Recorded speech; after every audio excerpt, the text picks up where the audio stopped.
Hello there, everybody. Good time zone to you. I was about to say good morning, but in fact, good time zone to all of you wonderful viewers, whether you are a few hours ahead or several hours ahead and is evening or just some other time when you are watching this, hopefully on VOD. Welcome to the Heroes Without Limits Twitch channel, where we are going to be doing today our fourth session slash episode of Plains of Providence, a quest RPG based adventure being done in a homebrew setting of my own creation called Agni. So with that being the case, before we jump right back into everything, just gonna let everyone go around, just introduce yourself, name, pronouns, and who you're playing, and also going to give a quick note after that about content warnings, and also that sadly our lovely player Inez is unable to be here due to medical related stuff. But so we wish her very well, and we look forward to having her back so that we finally have a full crew again one of these weeks. But yeah, so as I said before, I'm Angela. I use she, her pronouns. I am going to be playing the guide, the otherwise known as the facilitator of chaos here. So whoever would like to take the lead. I feel like I should since I wasn't here last week. Hey everyone, I am Jace. My pronouns are they, them, and I'm going to be playing Farron once again after my absence last week, who is the party ranger. Next up. Sure. Hi, guys. I am Jen, pronouns she, her, and I will be playing Serena, your usually friendly, not so local naturalist. The local part will be coming up. We're getting local. We're getting local. We're getting local. And last but not least, Kiprin. Hi, I'm Capron. I use they, them, or air. I'm playing Nim, the, I guess, very socially awkward invoker. There we are. So that is our whole cast for who is going to be able to join us today. Excellent. Phone is not giving audio issues this time. Huzzah! So, yeah, we'll wait until I confirm it for the session. But quick disclaimer for folks. In this campaign, there are in terms of content warnings that I want to give ahead of time. Spiders have been mentioned before. They might continue to come up to a less degree than they were previously, but they are present as sort of revered creatures in certain areas of the world. Snakes have come up before. Those are probably not going to come up anymore, but likely that's a thing. Let me see. There are occasional elements of body horror, but that will depend. The severity, the description will not be hyper detailed. And also the likelihood of that happening here will be entirely dependent on what the players do in terms of the creatures they face related to that. So that's a thing. There will be, I think that covers the majority of the sorts of things we might be dealing with. But yes, there are occasional creatures as well that build off of cosmic horror sort of tropes. But once again, those are less likely to come up. But those are the main ones, mostly just the spiders and a lot of things around vegetation and flora, maybe fungi as well. So that should cover a lot of the things.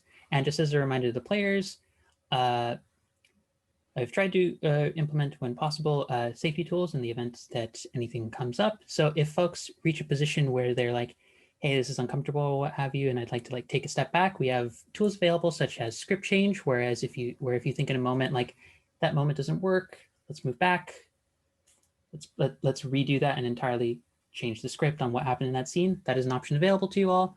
And also, if you just need to do, we have planned from the very beginning to use X and O cards. So if our players are reaching a point where they're uncomfortable, can sort of indicate that through chat, which I will try and be a little bit more attentive of, as there are a lot of things going on, but that is not entirely an excuse for being inattentive to my players' needs and such. So that is a thing. I have not said this before in previous sessions, so this has mainly been background, but I wanted to reiterate it again, just as a reminder that safety concerns are something that should pretty much be repeated and checked in about when possible, just periodically throughout a campaign to indicate, make sure everyone's okay. So with that being said, let us get into the recap of a rather not exciting per se, but a very lore-filled session that Jace missed. Which, Jace, no, this is not this. I will attend to you in but a moment because you will actually be the first one we are dealing with, and as we jump back into this.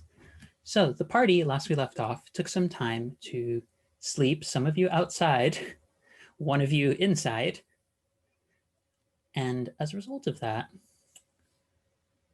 a few of you experienced what we might maybe visions, dreams, connections to beings who seem to be watching over you and have some sense of your past, namely for Nim and for Howdian. But past that, the morning arrived, and the group, after tucking in quite hardly to food provided to you by your delightful little host, Alphenia, the sweet old grandmotherly gnome, saw fit to head over to the current living area of one Tellerus Remora, a noted elven historian who, at last count, I believe I kept changing the age, but is about 970 years old last time I checked. So quite someone who has lived an extensive life with many extensive travels. You entered the sort of mixture of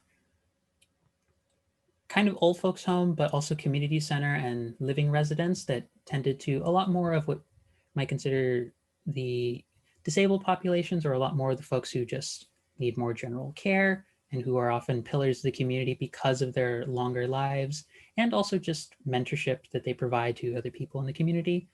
And spoke with Tellerus Remora, who, after some initial conversation and delightful chatter, jumped right into with you, reviewing his own extensive notes from what was described as a Kindle, or fantasy Kindle by one of our players, and for whom you discovered the following information of the creatures that the party had encountered outside the city seemed to bear striking similarities to to two types of beings from kindlings far before this current era. One, the more alien quadrupedal creatures known as astral ravagers, who are said to be, and the words that my partner, I believe, described as, that's a really cool fucking description, the dregs of God's dreams and nightmares. They are beings who, in a way, don't quite understand their own existence and have chosen to, in a way, unleash that confusion and also just hostility on others.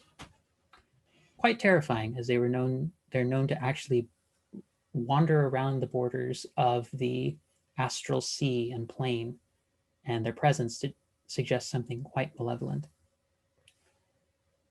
And the second pair of beings, who can really only be categorized as belonging quite possibly to the outer realms, the very farthest reaches of the cosmological sort of map, if you will. Beings for whom their presence in the overlap of planes does not happen very often.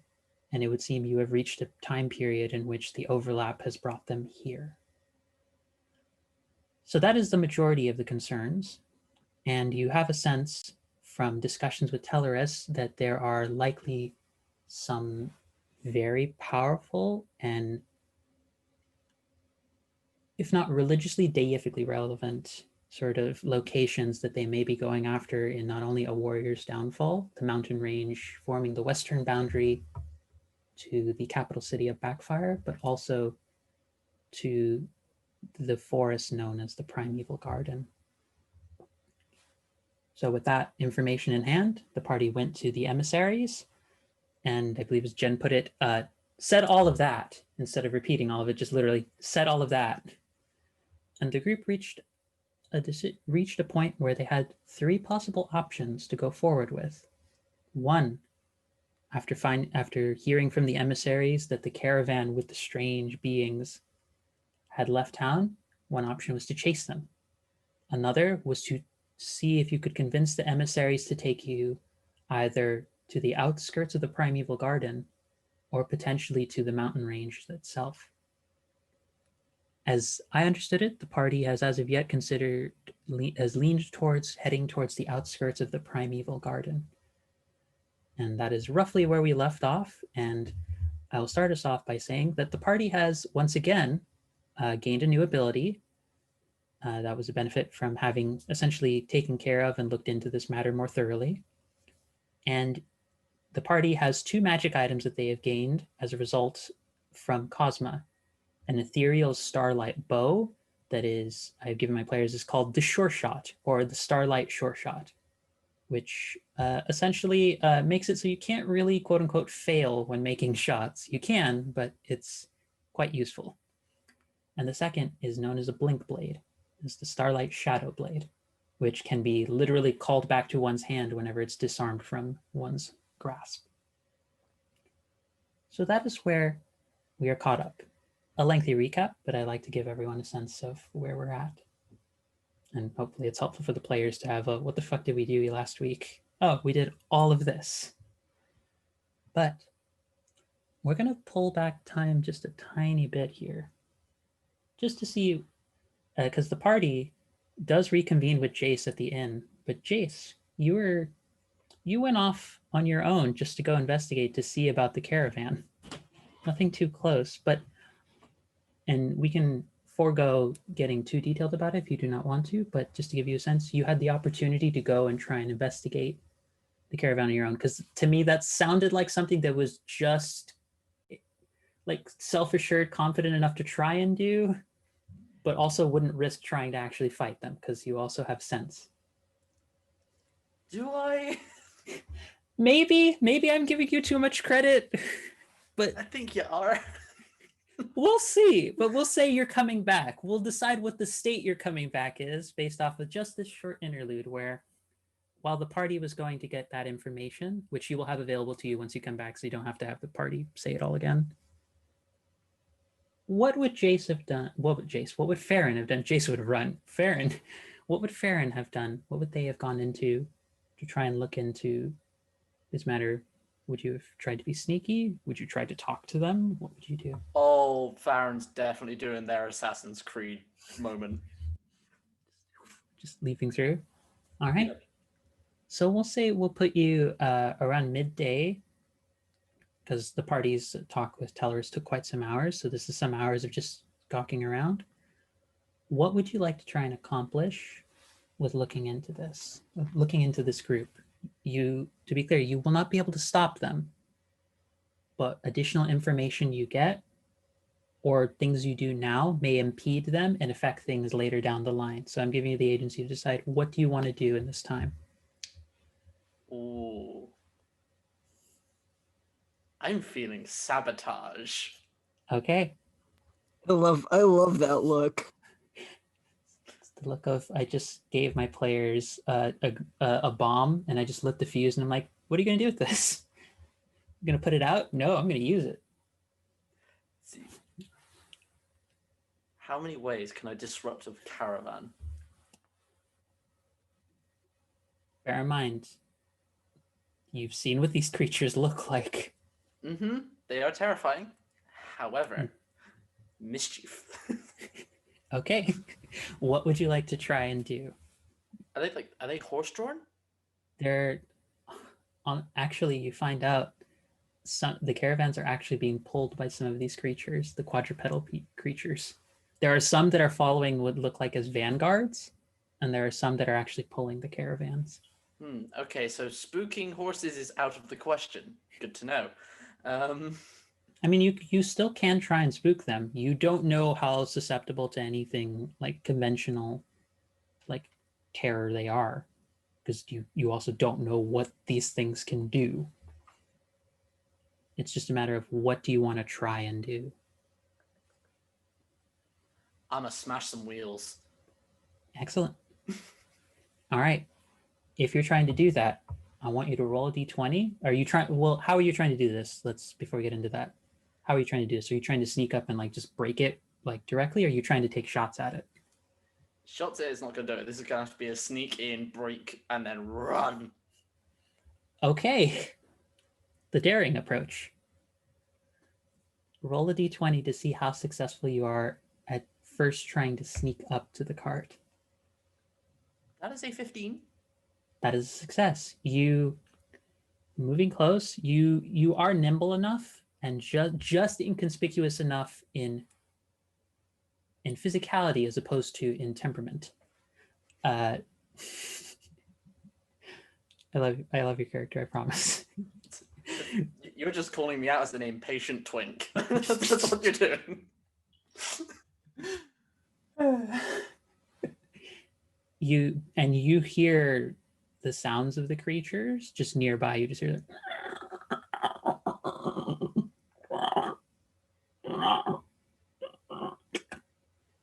like you hear them nearby, and you hear even as the tips of their legs, which are these like long, sharp, scythe-like appendages, just stab into the ground. Even this hard gold dust, almost like warmed over remains of volcanic rock.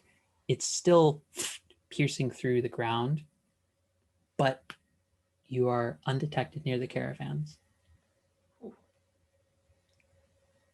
Oh, now I've got to break things. Oh no. I'm gonna just have to boot it and hope for the best. I got nothing else that can break this. It's your call. Can I give an idea, or is that not Yeah, no. allowed? I'm going to say it's fine. I'm going to say So you can. so with caravan wheels, aside from setting everything on fire, you can, there with wheels there are either pegs or screw like things where you can yank them out. And if you don't yank all of them out when the wheels start going, they'll eventually break or fall off because they don't have all of the pegs in place. And that actually shouldn't be a huge strength roll on their part. Yeah, so that's one option. You could just try and directly deal with the actual mechanisms and spokes for the wheels themselves.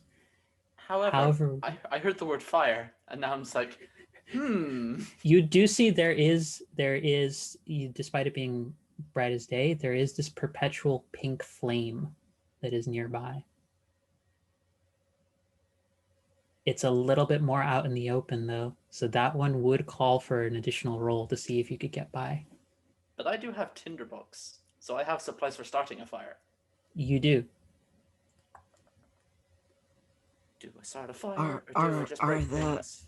Are the things covered in canvas the caravans? They are. Painted? Okay. We're starting a fire. All right. Roll me a d20 to see how successfully this goes. There will be some effect no matter what. That's an 18. That's a success. So it's like bear in mind, this is a very tense moment because there's a moment where you're just like, please work, fucking bugger, please work. And you just hear that sound that you start to realize is the breathing of the tar and resin covered creatures, because they don't seem to actually speak as much verbally. It seems to be, from what you've experienced before, telepathic. And they're about a couple feet away from you. There's a moment where you start doing it and you're like, please don't. Then it has the like classic movie scene where like you have the raptors starting to put the head around the corner, and then their attention gets diverted and they go somewhere else. Whew. And it's like,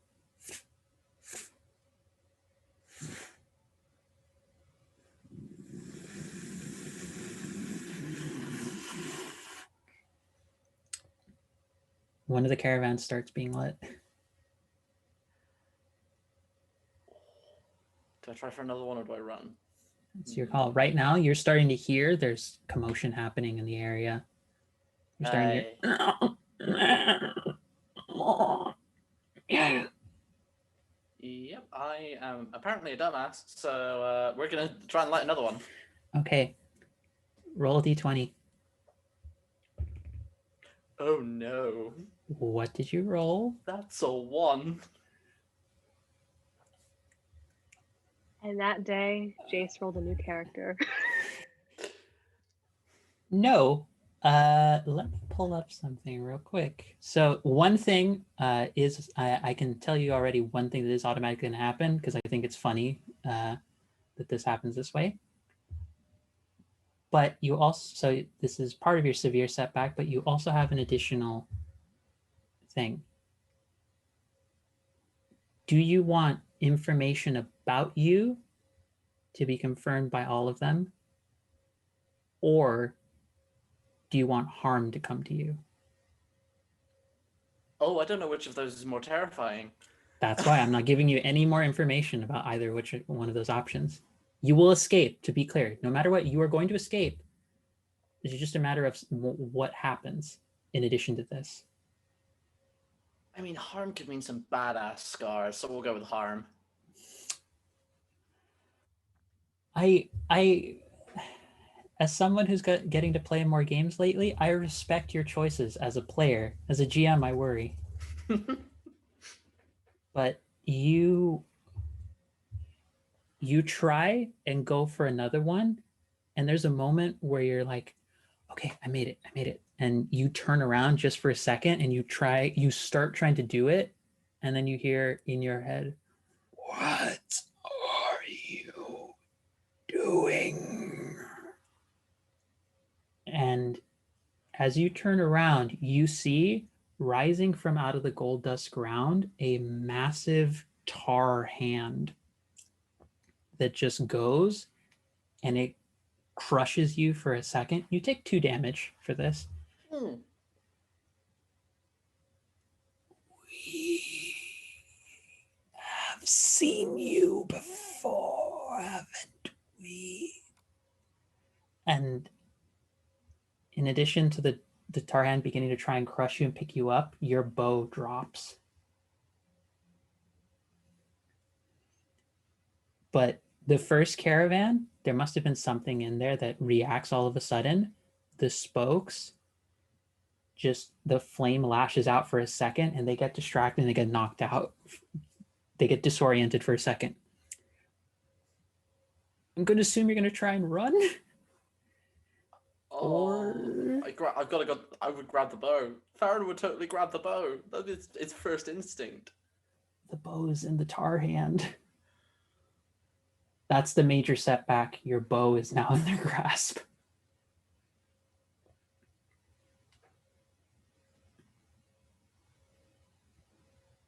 No, that bow is their life. They're going to go for it. Okay. We're starting off the session in a way I didn't expect. I love this about players. All right. What are you trying to do to get it back? Because right now it's starting to rise above the ground. Jump, grab, wrench. Okay. Roll d20 to see how successful you are. Oh, that's a 17. Okay. You manage, because of the orientation, they're not able to get to keep as much focus with the tar hand. So you see them, like people watching this from far away, they're like, what the hell is that fire starting to build?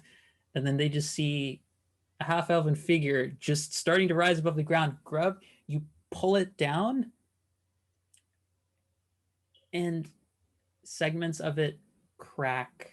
Not break right down the middle, but they crack.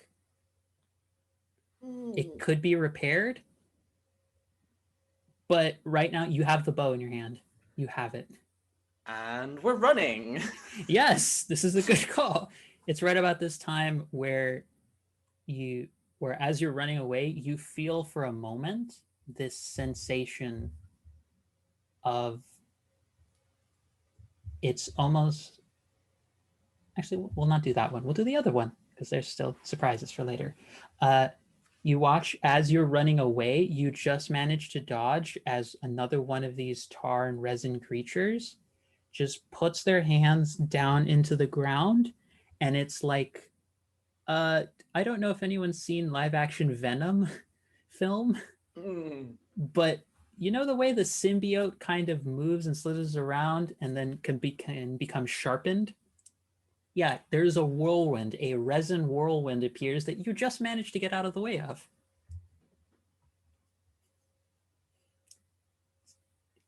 you are back at the inn now. We'll cut back to that moment in time where Farron has just been just processing this for a few hours.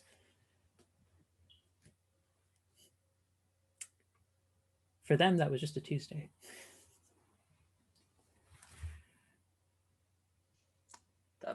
Mm-hmm. So what that has done, the additional detail that comes up that now Serena, Nim, and Howdian would be aware of is that when the emissaries from the land of the Fae came back, they noted that there was a fire and the remains of a caravan as well that had been burned to cinder. And now we're back at the inn after you've been given the magic items.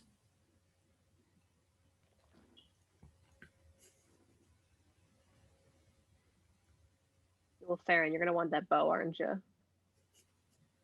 I want to fix my fucking bow. That's a pretty bow, but that's a star bow.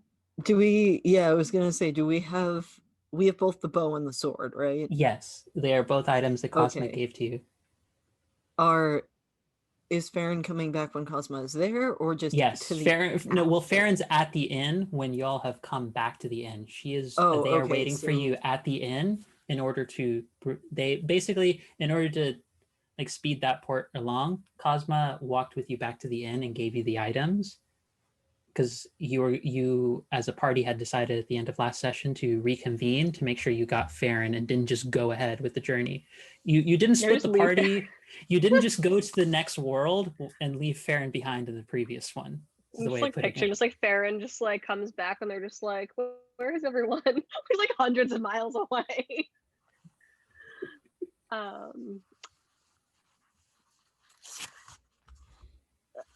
So Farron, how was your day? Fine. I mean, how much damage have they taken right now? Only about 2 points of damage, so not that much, because the idea was more just to give you a sense of some of their abilities, like the Tar Hand and the Resin Whirlwind. I don't like either of those. Can we just can they not? They could just agree to their demands and let them take over the world. No, I'm just kidding. Okay, that's fine. Yeah. Nim just sitting there like points to the bow. You want that? Let's look at the star bow and then like look back over my shoulder at my bow. I was like, can I see your bow for just a moment? That's very gingerly like unhook it and bring it forward. And I should have like a gouge just down the middle of it. It's more like it's like cracked across the whole of the actual arc, like mechanism itself. There's just cracks just going. Okay. Like spider cracks. Is there a way that I can ask like a living vine near me, like grab one off the side of the building or something, to wrap around the bow and kind of create like a wrap that will hold it together? You know what? Let's give me a d20 roll for that one, and we'll see how successful you are. It's using not so much command nature. Yeah, so I'm gonna use command nature. I'm just gonna be like, Farron broke their bow. Let's make it not so. That works. Okay, let's go ahead and roll a d20. This is more to see how well it works. That's a 12.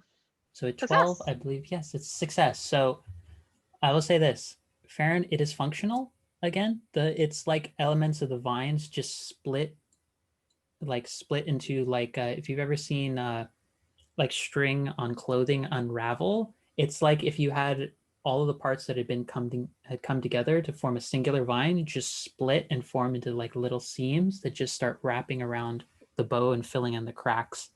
It is not a permanent solution. Bear in mind. It is. Yeah. It will need a little bit more repair. However,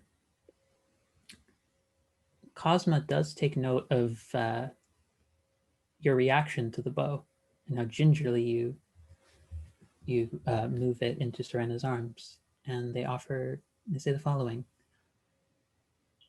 If you would still like the benefits of the Starlight Bow, I can apply it to this one, if you would like.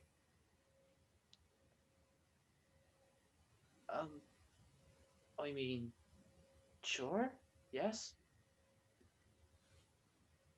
You have done us a service by warning us of what is to come. This is a minor thing I can do, but bear in mind, my power can simply transfer the abilities. It cannot maintain the same level of strength that the Starlight Bow has. So this bow of yours will still require repair, but it will bear the abilities of the Starlight Bow. Do you wish for this to be it?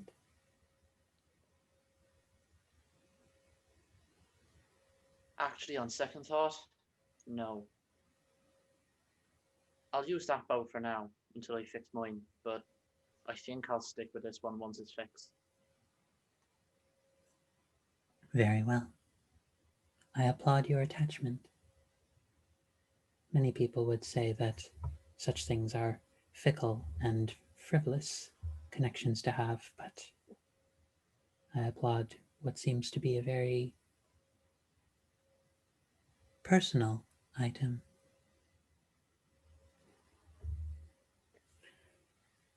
I wish you all well in the journey you have ahead. I will speak with the other emissaries, and I will let you know. And when you are ready, let us know which location you would like to go.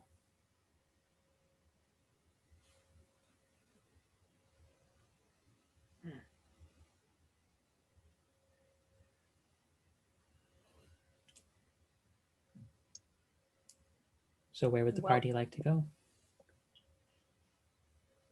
I am very into the idea of starting at the edge of the garden.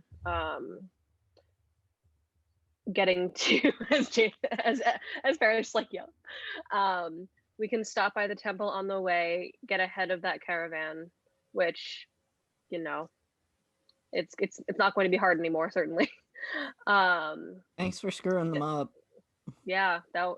I mean, I figured I'd try and smoke them out, but I'm glad you're not dead. Let's maybe get less hurt next time, but it seems to have been worth it. Not that I would just like throw you to the wolves if it would give us an advantage, but like I'm glad you didn't die, but you know, it worked out. I'm glad you didn't die. That was thanks, pretty heroic. I think. It was good. But yeah, if we can get ahead of them, if we can get to the edge of what's the word, that place I used to live. The Primeval Garden. Primeval Garden. Then we can just start halfway through already. Can I just ask the guide, where on the edge of the Primeval Garden are we being dropped? You would be on the western boundary of it. It's a vast, like we're talking like Amazon levels of like space that could cover. Like think of it not exact like actual proportional size, but just think of it in your head. Like Scale. If we're like, here's a map, how much of the map does this forest cover? Think of it as equivalent as to how much like kind of the Amazon covers. It's a significant part, and it is sort of one of the natural boundaries of Agni. Okay. You would end up on the western side of it, which when you emerge out of it would put you within view of a warrior's downfall, the mountain range. So if you wanted to do two birds with one stone, you could try and do forest and then try and make the physical trek over to the mountain range. That is one option.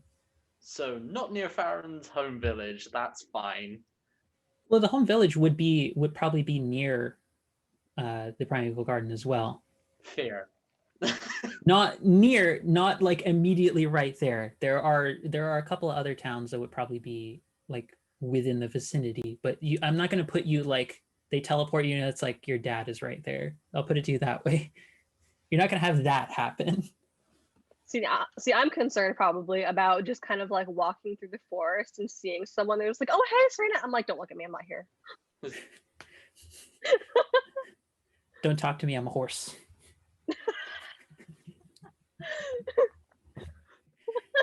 Don't talk to me. Okay, I so am. when AP refreshes at the end of each session, right? AP does not refresh. AP, you get 5 additional at the end of a session. So the idea is that Okay. spend however much you That's want during cool. a session, no matter what, at the end of it, you will get 5. And I, as a personal home rule, have made the cap that you can gain, whether through scene successes, traversing puzzles, navigating terrains, dealing with combat. The cap that everyone can have at any one time is 15, because I've played in a home game that goes beyond that. It's ridiculous. We're not going beyond that. The No, that's idea, okay. the I've cap still is to hit encourage 15, you. that's good. Yeah, the cap is to encourage you to use your abilities, because there And not really hoard is. it like a Jen. I will neither confirm nor deny that comment is made in relevance to one specific player. Y'all don't want to know how many potions I will end up with at the end of a Pokemon game. Y'all don't want to know. But you're going to need all of them, right? You're never going to use Nope. them, but you're going to need all of them, right? Exactly. Oh. I'm saving them for a more important battle. That will never come. So, Anyways. so we're hopping Primeval Garden. That's the western side is the idea. Yep. We'll scoot through Serena territory, conveniently avoiding everyone that I could possibly know, or even know someone who would know someone that I know. It's going to be rough. It's fine. Do we all just not want to go back home? Is that just I get the impression that's what you all pretty much created it. as your archetypes in some way or That's pretty shape or much form? it. It's I mean, just kind of like a I'm okay with. It's just the other one that's a Yeah. problem. It's like I see a bird that I recognize. I'm like, no, shut up! Don't tell anyone that I'm here. Go back to getting worms. Just say, you don't know me. I'm like, you don't know me. I am not So- real. Is this where we just create Serena specific memes where it's just like sees a bird in the distance, bird begins spitefully eating worms and just being like, I see you. Okay. We're teleporting, right? That's the whole. yes, you would have.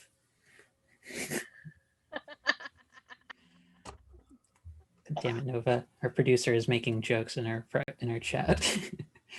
Yes, you would have. Let me pull up which one of the emissaries it was. It's one of the archfey ones. Is Callista, the Autumn Court emissary, would be waiting for you a little bit of ways.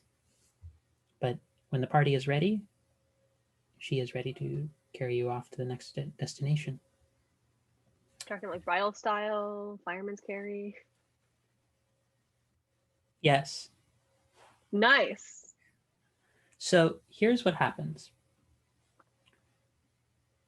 You watch as seems to like take a leaf that seems to be part of the mantle that's around her dress at the top, like around the collar, and sort of just lets it fall to the ground.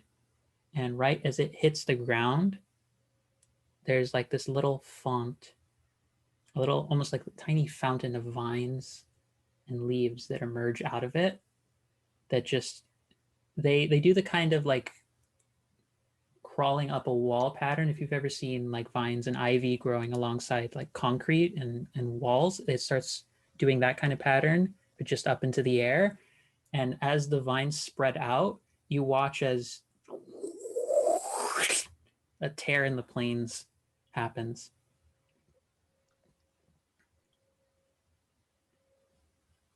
Awesome Cool. visual. If you would like, it is ready for all of you.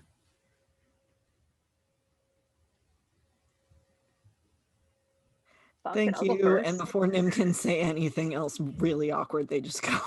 Yeah. Karen? I give them a bow as I go through, just because they're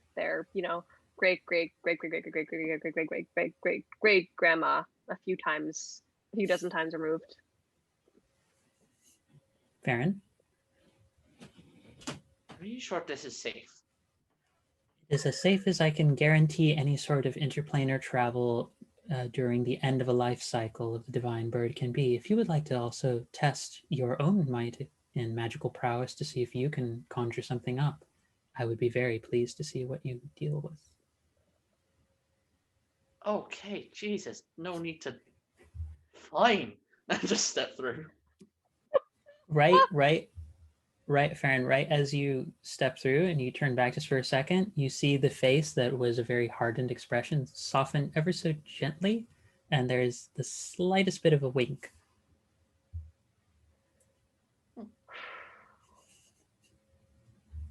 Correct. Autumn is the end of certain life and the rebirth of new things to come once the frost comes in. Got to leave a little room for both. But the whole party gets through, and it's strange. The only like video game comparison I have is for anyone who's ever played God of War 3. There's a moment where you're going through Gaia's heart, the literal Titan Gaia of the Earth's heart, where it's like vines and wrapped around ivy all over. It feels like going through a tunnel passage of that, where it feels warm and alive. And as you make it through to the other side, you land. You see there's a nearby town, relatively humble kind of cottages and things of that sort. And as you make your way through the portal, you reach the boundaries of a vast forest. Like you look for a second and it's like, wow, those are very tall trees. And then you turn back again and it just feels even more massive than it did previously. It's one of those things where the perspective has that mirage in a sunlight effect where the size just seems to change at different intervals.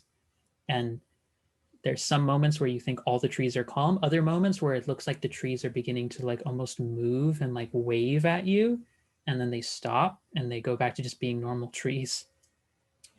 But Howdian came with us, right? Or oh no. it's funny that you asked that. Oh dear. The emissary does not appear through the end of this because there was a slight hiccup along the way. This is my in-game excuse for saying why Howdian will not be with you for this initial part of the journey. It would seem that hiccup that folks were worried about in the event you tried to directly teleport to the temple happened only to one of you. Oh dear. Howdian is somewhere in the land of the Fae right now. Oh, amazing. Just We'll find them somehow. God. They'll yeah. We'll just She'll go be to temple. I fucking knew it wasn't safe. I fucking knew it. I'm sorry. Would you like to redo the experience? Perhaps it will go better next time. No. I think what they're trying to say is thank you for the ride. I'm going to roll a d4 real quick, just for reasons. Oh, boy. Okay, so the order I put was summer, autumn, spring, winter. I rolled a 3, so they're in the spring court, which, That's an experience. yes.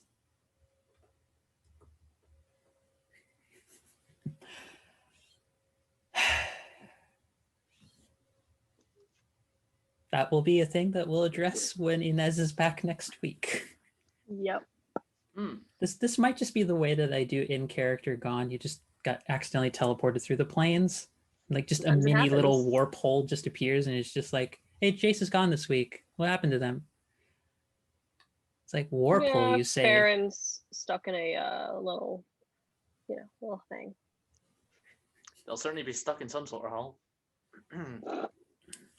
Thanks, I hate it. Damn it. Okay, bye. I'll leave. That's what you get for pegging a caravan.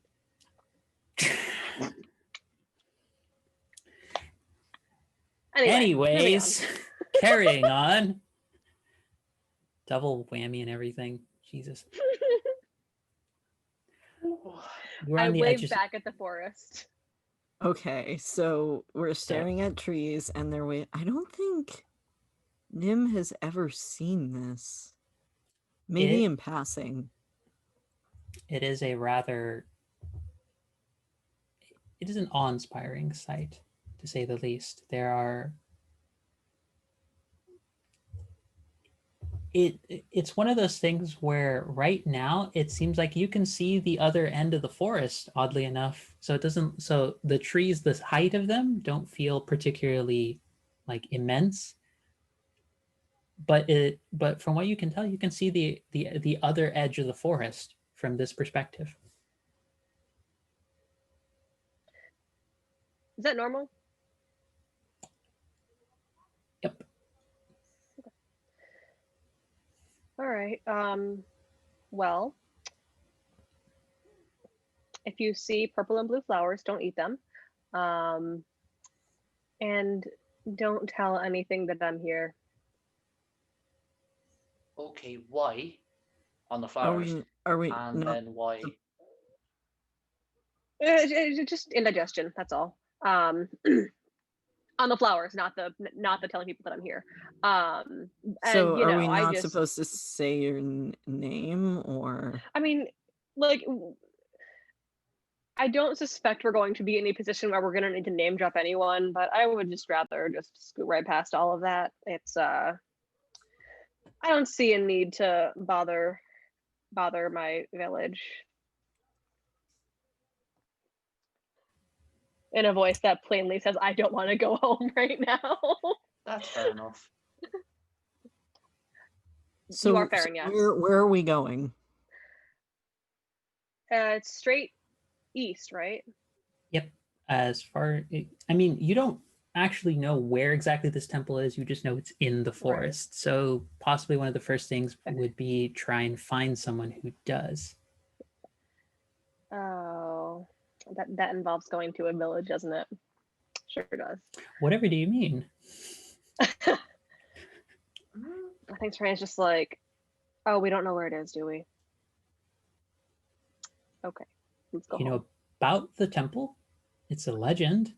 It's all it's ever been to most of the folk who either grew up here, who grew up. I'll say not who grew up here, who grew up where Serena did, and Farron likely would have the same sort of thing. It's just like, yeah, it's just one of those weird stories they tell about the forest. They're a place in praise of Zatara. It was the home of like a bunch of different like weird vine shits and stuff. Yep, there it is. Okay. Well, I suppose we're just gonna have to go home and I mean, I could try something first. What you thinking? I would like to use my ability Signal. Which, I think I just looked that one up the other day. Let me take a look. Signal. This is entirely based on luck trying to do this, but I have full faith in you. I also have faith in you all. Signal. While in wilderness, you create a distress signal that can be seen by other rangers. Describe how you send your signal. Yeah. Within the next day, you will meet an NPC ranger who comes to your aid. Out of respect for you as a colleague, they will stay with you until they finish helping you with your request. Your request cannot be unlimited, and they will not stay with you forever. The ranger has 10 hit points and comes with equipment of the guide's choice. You can ask them to do things, but they are an independent character who will ultimately act according to their own interests and ideals. But do they come with lore? That is the $1 million question right now. What's $1?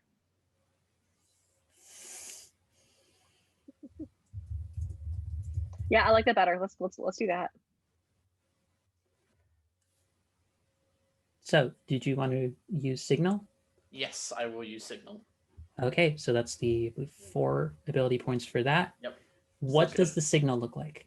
I'm going to use the starbow for this. So I'm just going to like hike it back and just point upwards. And rather than an arrow, it's all like the head of it becomes just like a tiny shooting star. And as I loose it, it just heads up and just sort of like explodes in like a glimmer of red sparks. Oh my god, it's like a flare. It's a fantasy star signal flare. Star flare. Why am I hearing one-winged angel in the distance now? I don't know why. Farron casts flare. It breaks through non-elemental damage. Anyways, so let's see. Okay, here's what happens in response to that.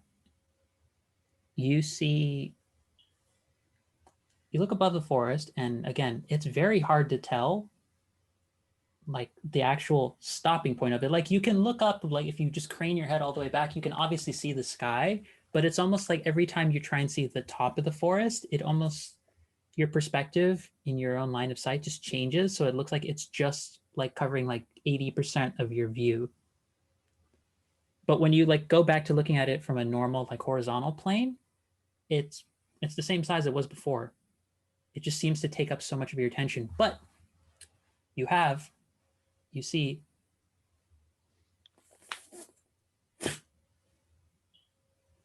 an arrow. Your keen eye catches an arrow with a mass of thorns wrapped around it that then spreads out into a variety of like little thorn spikes. The signal has been received. And then curiously,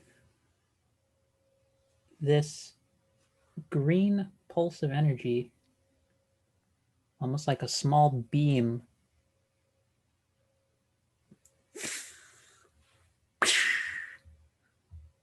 also goes up into the sky.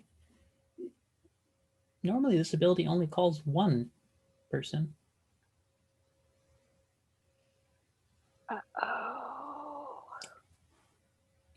You have no idea what it means. You know the first one, that way that that arrow was fired and the abilities displayed, a ranger has heard you. But You don't know what the second one is. Something else has as well. Fair.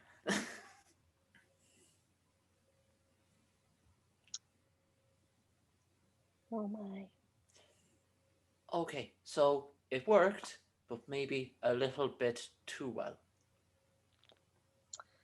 What's a little bit too well? I mean, it definitely had the intended effect, but it seems that something else noticed as well. And I don't know what that is.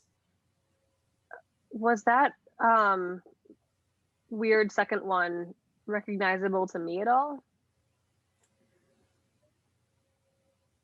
Roll me a d20.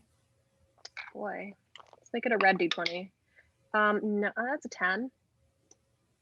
I don't know what kind of cost there is in deciphering something, but I'm sure you'll think There is no out. cost. There's no inherent cost. It's more the clarity of information is what is subject. Okay. So I will give you. There are 2 bits of information. You can either know what it was. The 2 bits of information pertain to what it was and who might have cast it. Your tough choice is you only get 1 bit of information. I want to know the who. The magic is very familiar to someone of an arcane persuasion who may have been casting out of game. It's called I think it's called Magic Strike. It's normally a beam of energy that is used much more offensively, but it looks as though it might have been being used as this in a similar manner that Farron's signal flare was. I relay this information to my 2 remaining friends. I don't think that means anything to me. Well, whoever they were, they also wanted someone to know their location. So for now, I suppose maybe we should just go with the other ranger. I mean, Farron, what's your? I mean, magic is cool, but I think for finding a temple to Zahara, another ranger might be a safer bet. Okay, so but I'm good with that. Yeah, I agree. All right. So, does the party move forward into the forest? Because as a note, remember the ranger won't come until within the next day. So it's not an immediate summon. It's just, but someone will be coming. You just have to last the day. Oh, that's so encouraging. I love the way you said that. Sorry, that was not meant to sound much more as menacing as it did. It just sounded have to pretty last the day. menacing. That was not the intent, I swear. On that occasion, my I was very goodness. much not meant to be menacing. That was apparently GM reflex, as Mhm. opposed to I Angela totally speaking get as a that. person. Okay, so let's get going. Yeah, let's go. We'll just Farron and I can keep an eye out. I know the forest well. I assume they also know the forest well. Yeah. Can I be in the trees doing my Assassin's Creed moment again? Because that seems to be my brand right now. Okay, roll me a d20 to see how successful you are at climbing the tree. 19. Yeah, you managed. There is, as you, and this happens as the entire party starts moving in. Once you pass the edge, the boundary into the forest, it's weird. The perspective shifts again. You don't see the edge of the forest on the other side. It's so much deeper than it was before. And Farron, as you try and like start climbing up the trees, there's a moment where all of a sudden there's this intense wind that just goes and it starts slapping some of the branches back and forth like high above. But it's very much the Ezio going across the building sort of thing. You are like, it's almost like tiptoeing, like jump, like stepping off of each of the branches right as they're about to pull back and slap at you. So you have a little bit of a higher view than everyone else, and currently you are in the branches. You don't know how long you'll be able to do that without having to deal with that again, because it looks as though the wind just came for a moment and it's abated, but it might come back.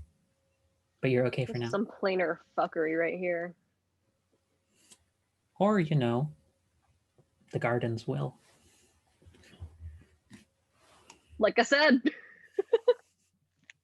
But I you've have entered. a question. Yes. Ugh. I don't think I can cast this while we're moving. What are you trying to do? There's an ability where I can draw a sigil on an object and the spell lasts until I cancel it or cast it again.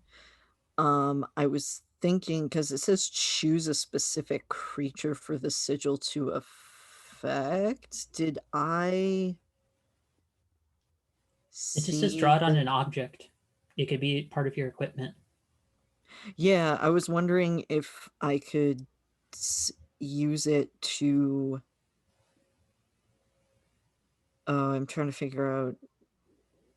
Farron generally attacks from far away. I'm wondering if I can draw it, if I know those Ravagers. I'm wondering if I can actually draw it on a piece of someone else's equipment, because one of the things that it does is it can repel creatures who come nearby, won't move closer to the sigil, or may turn back. Yeah, you could do that. You could set it up on one of your other party members who are here, and it would be protective. They could not get up close to the person. This would not prevent anything long range from being able to hit them, but it would prevent anything from getting up right close to them. It would and even if the player, mechanically, even if the player moves close to them, the creatures will feel this sensation of not being able to actually get close. I'll effectively rule it as like it'll probably impose disadvantage if the player moves close I was as opposed thinking to the it was creature. kind of an like a 20-30 feet aura effect or whatever. Yeah, it's basically that, because in our system we don't have like feet, we have immediate, we have nearby, in range. And your sigil prevents. It says won't come nearby. Yeah, so nearby, effectively, think of that for the 5e equivalent would be like 60 feet. Like they have or like 30 feet actually. They're a significant distance away from you. So whoever you decide to put that on. I would actually, in character, Nim would offer that to Farron or Serena. Are you able to use it on yourself? Well, yeah, but I can get close enough to hit those things, and I have abilities that'll knock them back if I need room. I can kick him in the face. I think I'll be okay. I think Farron might benefit from it though. Farron doesn't want anyone to get close to them. Yeah. That's very true. Because then that way they wouldn't want to come near you. You could still shoot at them. Yep. Make a good point. Yeah, Okay. sure. Why not? Okay. If you have a piece of equipment you want me to, I guess, etch it on for a little bit, it's not permanent. It'll go away when I cast it again. I'll definitely do it as a badass decal on the back of his jacket. That's definitely what they would want. A badass Oh decal my god. on a leather jacket. Okay, we're gonna have to pause and give. Wait, give me a second. Give me a second, everyone. I know we have an adventure to do, but I need to get this fucking design like etched onto this thing real quick. Is it? You're able I to have a do that. question. Is it like a leather jacket? It's a leather jacket. Okay, Oh. yeah. Oh, then that's important. That's important for me to know. yeah, because Jesus. that'll etch it better. Also Farron's or Nim is strong enough that they'd be able to etch it into leather. Even if they just had to borrow a knife, because mine's gone. That's going to be the theme for our adventure is apparently hot NPCs, Nim loses the knife, and parkour.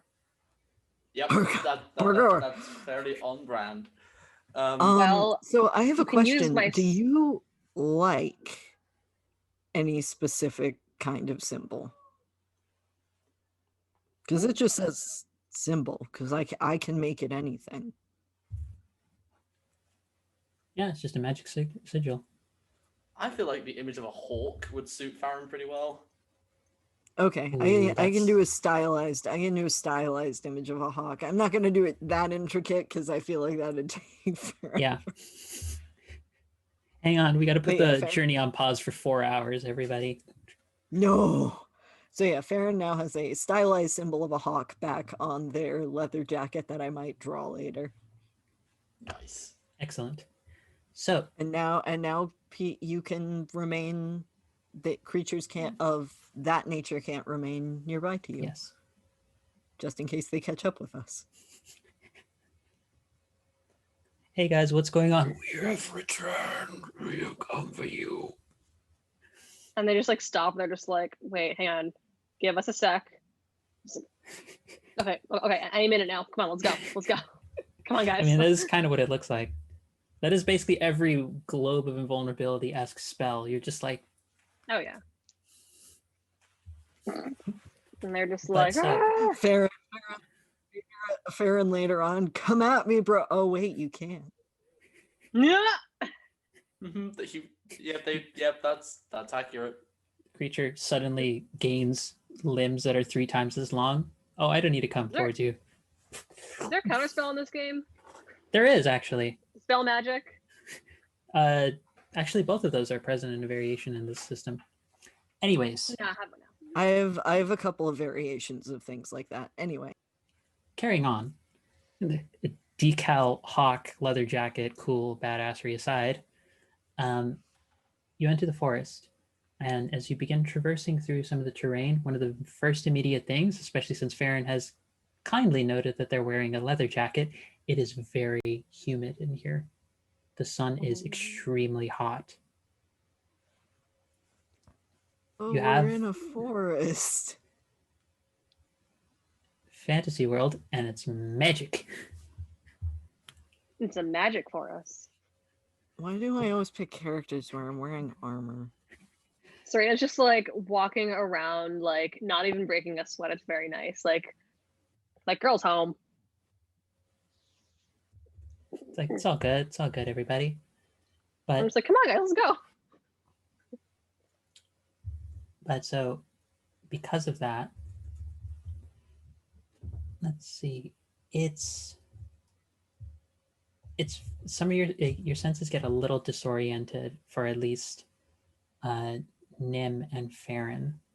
And the trees, it went from sort of open, like just line of trees, to all of a sudden it's like whole sets of rotten branches are in some parts.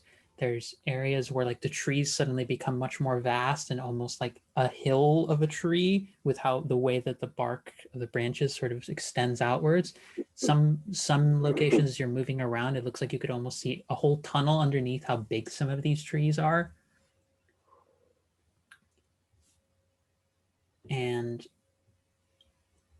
there right now, I would like to ask, because you have a naturalist and a ranger who would be used to some of these conditions, you know one of the first issues of this place are bugs for sickness. What do you try and do?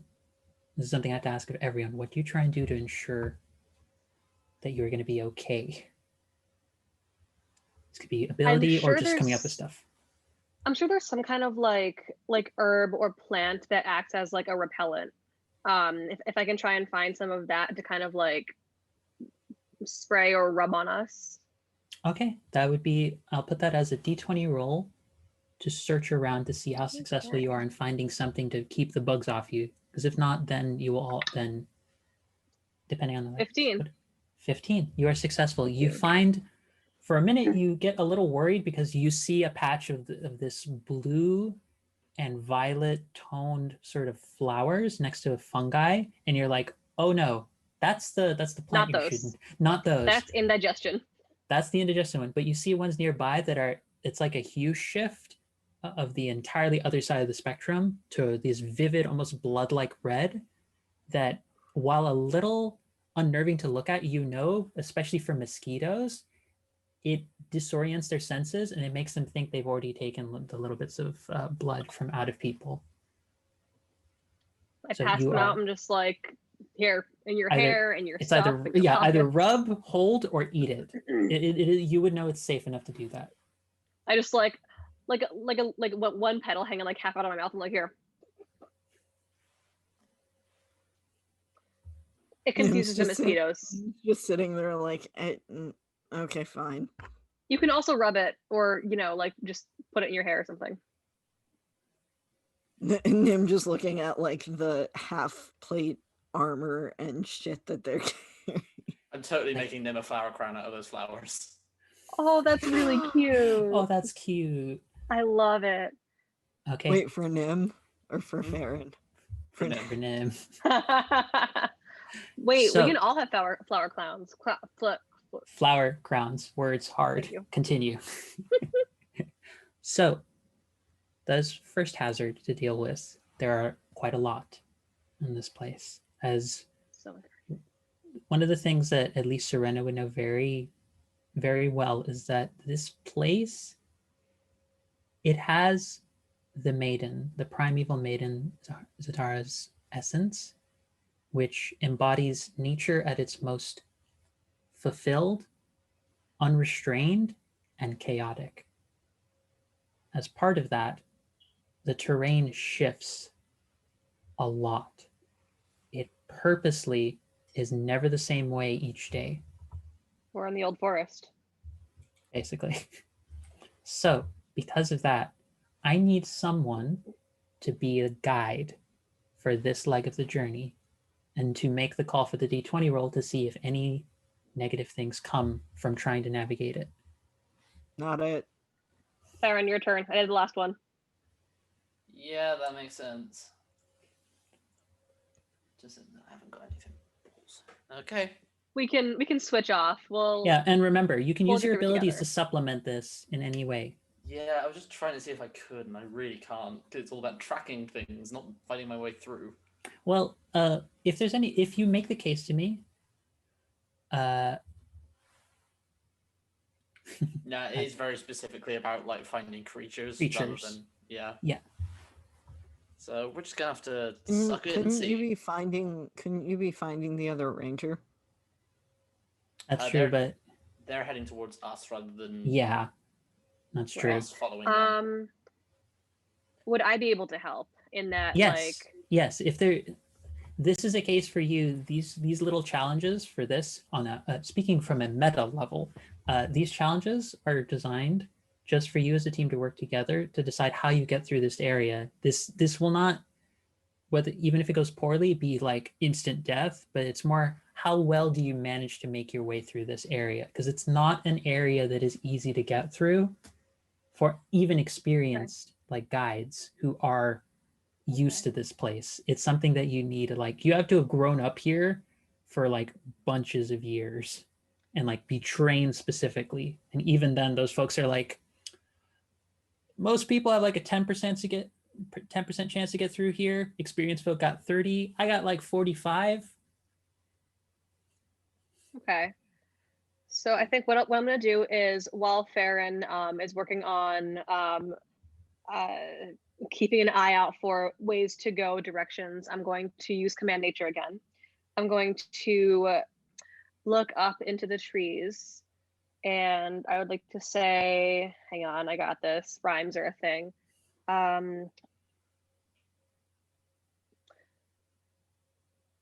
Living plant life of the Fae, give us a sign, show us the way. Excellent. And I would like to ask them to kind of just some kind of indication of which way is home. Home. Okay.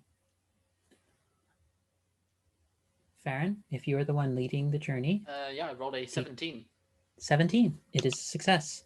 You manage to, while making your way through this area, you spot, let's go with those 3 things you're able to avoid. So at one point in the journey, you are you're traversing along. It's very hot. You occasionally have to take breaks. And if for any water stores you might have had, especially for Farron and Nim, you're probably running low on it. So you might need to get some supplies sometime within the next day. Otherwise, this is just going to wear you out way too much.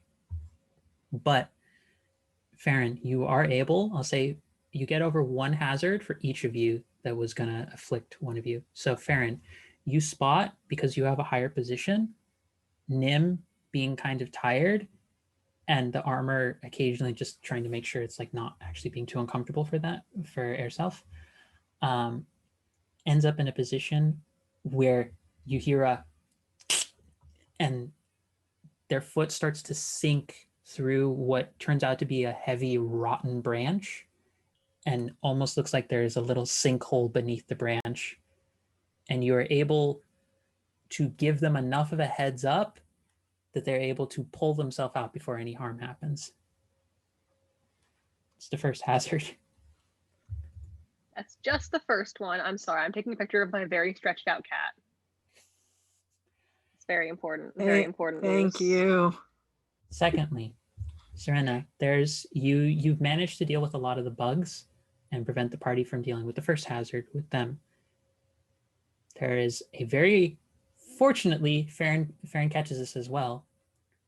You're moving through the area, and because they have a higher view, they're able to see just a little bit past one of the branches. There is a wasp's nest right in the path you're about to turn around, and it looks as though it's already aggravated. And Farron is able to, you can describe how you actually managed to stop her from going forward. She down arrow in the ground in front of her. What? Wasp nest. You just hear. I just like slowly lean down, grab their arrow, back up. Thanks. Yeah, you're welcome. I toss the arrow back up to them. It's like, got it. Let's see how well I toss the arrow. I'm just very curious. Please be not one. Please be not one. Please be not one. No, it was a 9. I probably just nicked myself on the arrow. Yeah, it's nothing. It doesn't cause actual harm, but it's It'd be like really funny though. I just like and I like You got throw an the arrow that comes down annoying, you got on an my head. annoying paper cut. Yeah, exactly. and you do note it. And while the party as a whole wants to step, actually, this one's specific to Farron because of the jacket. So Farron, you have a moment in time where some of the jacket gets nicked, and the moisture that's building up around it. When some of your gear gets, that's something I learned from my partner for an environmental education related work. Like sometimes when the gear, like dehydration gets, when the clothing gets too wet, which you are kind of soaked at this point with how intense the humidity suddenly picks up, you run the risk of actually getting like sick as a result of it. So you, for a second, you almost have not quite like a heat stroke, but like you start like almost about to fall out of the tree, but you're like, all right, I'm gonna take a moment to stop gonna drink water, gonna actually chill for a moment and perhaps take the fucking coat off. Yeah, the jacket's coming off and going in the bag. The sigil still applies before you ask, yeah. It's still gonna be in effect. It's just it's on the jacket now. I have a funky question. I like funky questions. Do the thing. I have Julie. I have an ability called Freeze. That does hit for 1 hit point. If I were to activate Freeze like in Farron's vicinity, would I be able to just cool them down without actually doing damage to them? I will put that down to a d20 roll. I would like you to roll for me to see how successful you are in preventing the damage. This one I will roll differently, as 11 or above, no harm happens. Okay. Anything below that, complication or harm, depending on how bad it is. I will shout up to Farron. You look a little sweaty up there. You okay? I am fine. Because I do have something that will definitely cool you down. I think I can do it without hurting you. Honestly, it just slapped me in the face with a wet fish right now. Are you sure? Yes. Okay. I'm just like, lean a bit to your left. Just a little further. Okay. Stand still. Okay, roll the d20 to see. 14. That's enough. You feel kind of chill to the bone. Little bracing, but better than heat stroke. That is invigorating. Yeah. All right. Right. Go. And I'm just sitting there like, you know what? I don't want to know. I'm tired. I'm just gonna keep walking. And Nim, as you walk forward, you are the first one to notice what the party comes upon next, which is, let's see. Big boy's awake. Hi, baby kitty. Oh, his cat. I'm sure his cat. He's a cute cat. He looks kind of grumpy right now, but. Nim, the whole party sees this, but you come upon the edge of it first. It's a big pool of water. Like it looks like a pond, but it's hard to tell the depth of it. And in the center of it, it's really hard to tell. It looks like a horse is stuck in the middle of it. It's my long lost sister. Serena, Farron, is that good or bad? Hey, guide, is that good or bad? I mean, as far as you can tell, it looks like a horse. Is it gonna like eat us?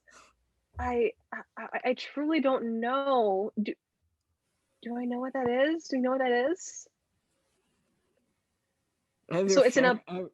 I mean, it's a pond that's it's blocking part. The path is sort of narrowed into like a tunnel. The trees have just gotten like so tight all of a sudden, and the massive branches around it. You could still try and find another way around the whole pool of water, like pond of water, but right now, is the horse moving or it looks like it is moving a little bit. It looks like it's like as you get closer, it looks like it's almost struggling a little bit. How and the water is just like muck or it's hard to see at the bottom of it. It looks like it's slightly grimy kind of water. But the horse is in distress. As far as you can tell, you just see a horse in the middle of a pond. Yeah, why do I think me and Serena are about to do the exact same thing? I'm gonna regret this. I would like to use my new ability, Shapeshift, and take on the form of a massive snake, a massive water snake, specifically, like a nice amphibious snake. Snake. I say snake. And I kind of don't. All right. Okay. And I'm going to. I will warn my friends beforehand The nice thing is I actually can now communicate telepathically with the rest of the party.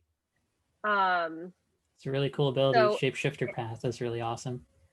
In snake form, I'm gonna be like, I'm gonna see if I can get this thing out of there. If it tries to kill us, sorry. Nim's looking up at Farron being like, how bad of an idea is this? Terrible. If Serena's shapeshifting, that's going to prove a problem because a trait that me and Farron share is aphidiophobia.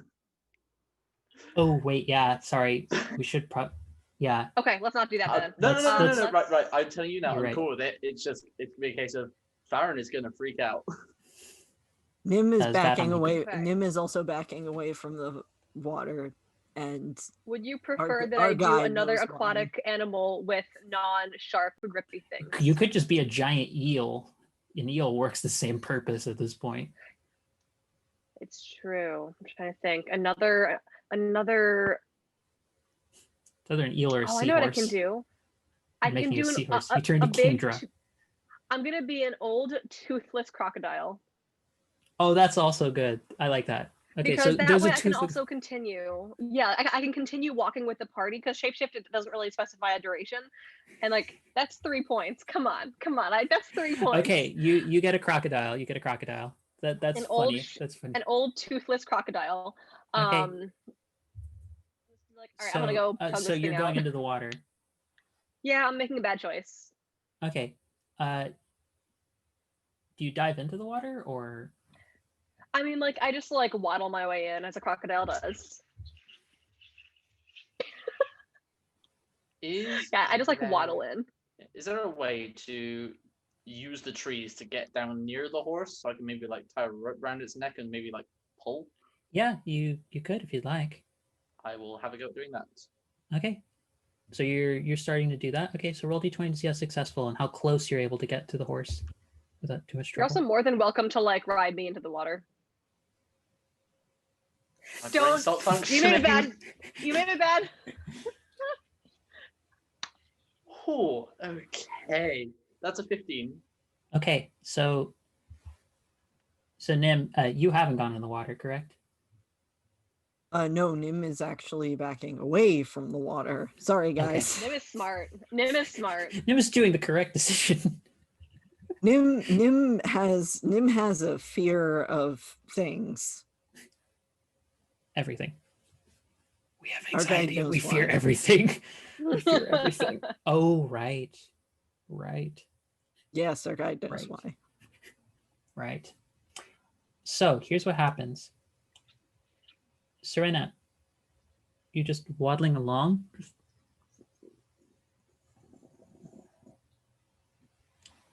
And start sinking a little bit lower into the water. Then you can't move. Oh, I'd like to send a telepathic message to You can't my talk. friends. Even telepathically? You can't move, take actions, or respond to conversation. Aw, she is. And Farron, as you get close as well, you're like, you have the rope attached to a higher branch and you're pulling close. You're both nearby the creature. Like you're not in immediate vicinity of the creature. To the horse, rather. But you also stop. You're just kind of like hanging there for a sec. Then your hand kind of goes slack and you fall into the water. So, is it we can't move where the water is touching us, or we can't move if Can't the move water at is touching all. us? You can't move at Cool. all. And Nim, Shit. I can't, and Nim is yelling at both of them and calling their names, and they're not doing anything. but you were the first one to notice because you did not go in the water. From underneath the water,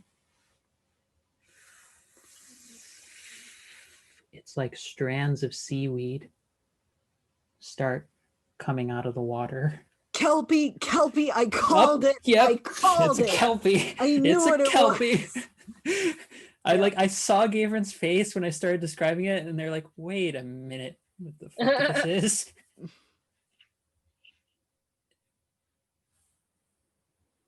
And it looks like the seaweed is starting to go in either direction. But Nim, as that happens, you also breaking through one of the massive rotten logs nearby. You're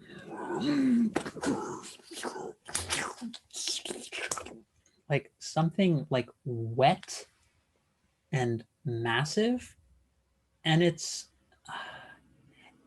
not so much traversing the land or the forest. It's not even like walking or casually jogging. I don't know. I guess what's the word I'm looking for here? It's kind of shambling. And it's a massive, it's not a collection, it's not a pile. I think we'll call it a mound. It's like a mound of vines. Conglomerate. No, we'll call it a shambling mound of vines and ivy is breaking through the branches. As you see coming up behind Nim nearby, this massive plant creature has arrived. And that is where we're going to take our break. Oh no. Oh, fun. Well, we're all gonna die. Do I get a reaction afterwards? Yes, you will get one thing to do because you Okay. had this time. This is happening like all simultaneously. Like Serena, 'Cause like you just I see the backed crocodile up. just cut. Yeah, you backed up. That's why you noticed first the mound coming this way. You're just like, oh god. It's just like, oh shit, and then because you noticed So we just end this on oh shit. pretty much. That's And then- there. So we're gonna head out and take a break. A lumbering lump. Lumbering lump. Yes. Also, I approve the comments. Crocodiles are adorable. Yes, when they're not They doing the are, they're murdering so with the cute. bite, with the bitey That's bites. why no teeth. No teeth. That's why no teeth. The no teeth part will prove helpful against a kelpie. Kidding. So, with that being, you have a tail. You can tail whip. It's super effective. Tail whip does lowers defense, I think, right? Yes, let's do it. Anyways, Okay. we're gonna head off into break, but we're gonna cut that right there as our party has dealt with a new set of issues in the forest in the form of sentient foliage and even more sentient foliage, actually, because the seaweed is technically still like flora. So sentient foliage, everybody. It's rough. We'll see you in about 10 minutes. That's So rough, buddy. take care, everybody. We'll see you soon.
Hello there, everyone. Slight change of plans. Instead of a little bit of a chaotic Kelpie combat that worked, we are actually going to be ending the session a bit early. One of our players, Jace, is just health things have come up, and because of that, we over here at Heroes Without Limits want to value our players' well-being above everything else. So we are going to actually cut the session right here. So please, if you can, feel free to tune in next week when we pick up right at this moment and we see what exactly is going to happen with this group, as two of them are currently mesmerized by a Kelpie. One of them has a big mound of foliage coming after them, and the other one is lost in the land of the Fae. So that's a fun smattering of situations to be in, and we'll see how this plays out. We're doing so well. You're doing so well, sweeties. You're doing amazing, sweetie. So with that being the case, we'll get into more of that next week, as our party has just begun traversing the dangerous, chaotic, and still strangely beautiful region that is the Primeval Garden. So with that, I'm Angela, your guide here for the Plains of Providence campaign, and we'll check in with all of you, lovely viewers, next week. So until then, stay as well as you can be. Take your meds, drink water, and stay safe, everybody. Love you.